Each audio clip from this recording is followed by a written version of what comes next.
A Christmas Carol by Charles Dickens. Read by James Burgess. Stave 1. Marley's Ghost. Marley was dead to begin with. Old Marley was as dead as a doornail.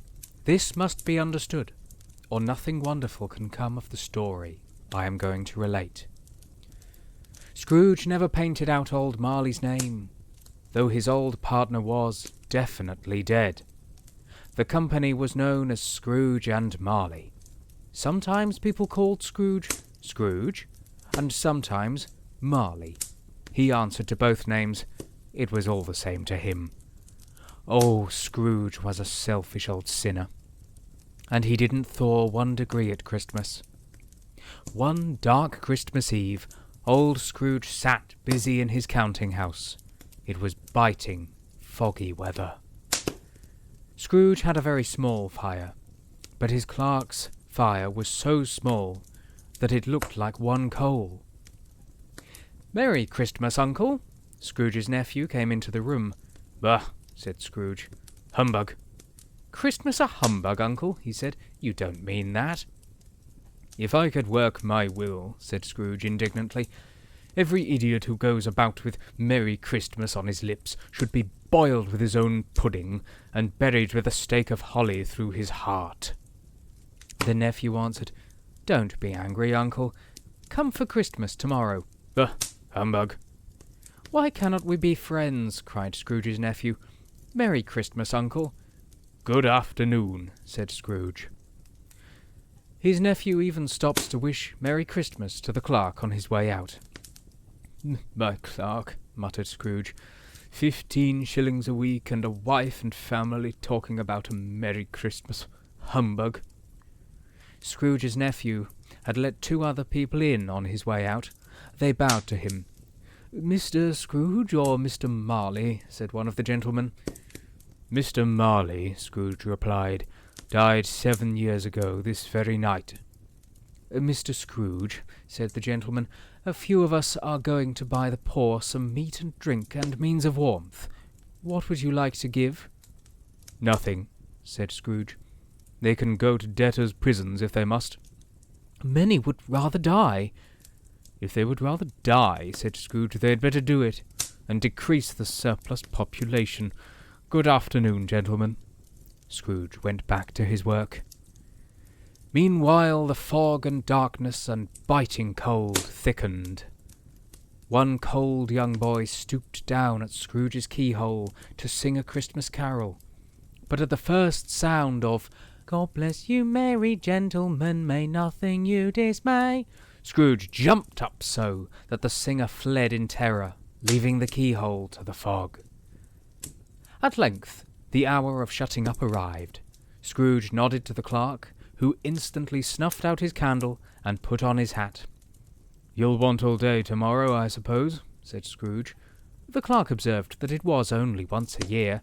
"The poor excuse for picking a man's pocket every 25th of December," said Scrooge. "Be here all the earlier next morning." Scrooge went home to his gloomy house. The yard was dark, and the fog and frost hung about the house. Now, the knocker on his door was not special. It was very large, but it was otherwise ordinary. But as he put his key in the door, he looked up and saw not a knocker, but Marley's face. Marley's face! The eyes were wide open, and its greyish colour made it horrible. As Scrooge looked, it became a knocker again. He did look very carefully, but there was nothing behind the door, so he said, "Pooh, pooh," and closed it with a bang. He closed his door and double-locked himself in. He walked through his rooms to see that all was right, and sat by the fire. "Humbug," he said, and then he heard it, a clanking noise from the cellar, as if some person were dragging a heavy chain. The cellar door flew open with a booming sound, and then he heard the noise coming up the stairs, then straight towards his door. "Humbug," said Scrooge. It came on through the heavy door and passed into the room before his eyes. Marley. The chain Marley pulled was long and made of cash boxes, keys, padlocks, and purses. His body was transparent, so that Scrooge could see the 2 buttons on his coat behind. "What do you want with me?" said Scrooge. "Who are you?" "In life I was your partner, Jacob Marley." "Humbug, I tell you, humbug!" At this the spirit raised a frightful cry and shook its chain. Scrooge fell upon his knees, asked the ghost, "Do you believe in me or not?" "I do," said Scrooge. "I must, but why do spirits walk the earth, and why do they come to me?"